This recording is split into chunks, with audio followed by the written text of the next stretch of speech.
नमस्कार दोस्तों।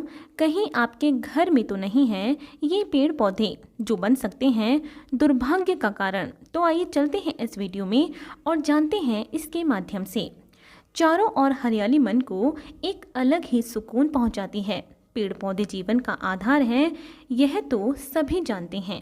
इसीलिए कहा जाता है कि अधिक से अधिक पौधे लगाने चाहिए। वास्तु के अनुसार भी पेड़ पौधे लगाना बहुत अच्छा माना जाता है।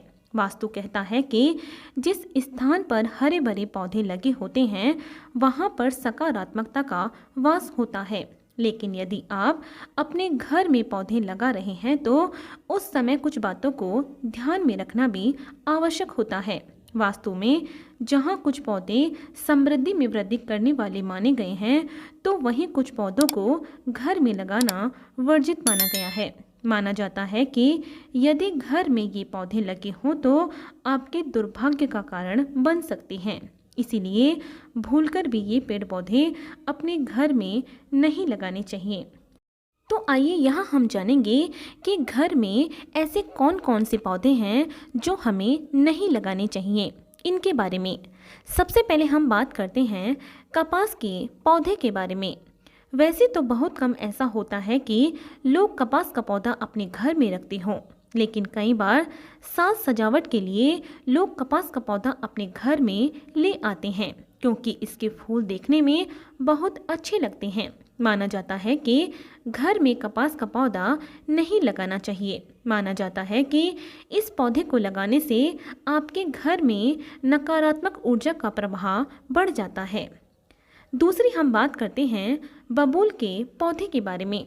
वास्तुशास्त्र कहता है कि बबूल का पेड़ घर में या घर के आसपास भी नहीं होना चाहिए। यह एक कांटेदार वृक्ष होता है जो नकारात्मक ऊर्जा के प्रभाव में वृद्धि का कारण बन सकता है।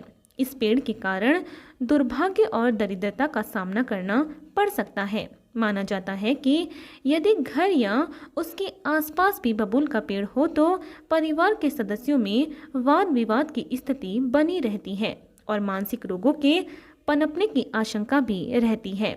वास्तु के अनुसार घर में कोई भी ऐसा पेड़ या पौधे नहीं लगाने चाहिए जो कांटेदार हो या जिसमें दूध निकलता हो। ऐसे पौधे आपके जीवन में परेशानियों का कारण बन सकते हैं। तीसरी हम बात करते हैं मेहंदी के पौधे के बारे में। वास्तु के अनुसार घर में मेहंदी का पौधा नहीं लगाना चाहिए। मेहंदी एक भीनी सुगंध छोड़ती है, इसीलिए माना जाता है कि इसकी सुगंध से नकारात्मक शक्तियाँ आकर्षित होती हैं। इस पौधे को जहाँ भी लगाया जाता है वहाँ पर नकारात्मक ऊर्जा का प्रवाह होता है जो आपके जीवन में तरक्की व सुख शांति में बाधा उत्पन्न कर सकती है। चौथी हम बात करते हैं इमली के पौधे के बारे में।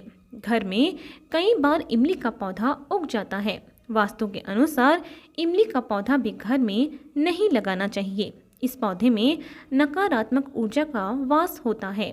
यदि आप कोई भूमि खरीद रहे हैं और उस पर इमली का पेड़ है तो ऐसी जमीन को खरीदने व उस पर मकान बनाने से भी आपको बचना चाहिए। पांचवी हम बात करते हैं घर से तुरंत हटा दें ऐसे पौधे।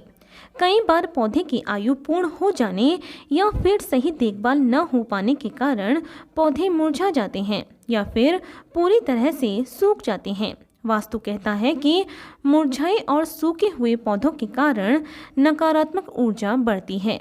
इसीलिए यदि घर में मुरझाए पौधे हैं तो उनकी उचित देखभाल करनी चाहिए और यदि पौधे सूख गए हैं तो उन्हें तुरंत घर से हटा देना चाहिए। छठी हम बात करते हैं बोनसाई के पेड़ के बारे में। बोनसाई यानी छोटे आकार के पौधे जो देखने में बड़े वृक्षों की तरह लगते हैं। एक तरह से पेड़ों की बौनी प्रजाति को बोनसाई कहा जाता है। लोग सजावट के तौर पर अपने घर में बोनसाई का पौधा लगाते हैं, लेकिन वास्तु कहता है कि घर में बोनसाई का पौधा नहीं लगाना चाहिए। माना जाता है कि यह पौधा घर में लगाने से तरक्की में बाधा आती है और प्रगति भी रुक जाती है। तो इसके साथ ही हमारा आज का ये वीडियो यहीं पर समाप्त होता है। ऐसे ही आगे भी बने रहिए हमारे साथ और मिलते हैं अगले वीडियो में।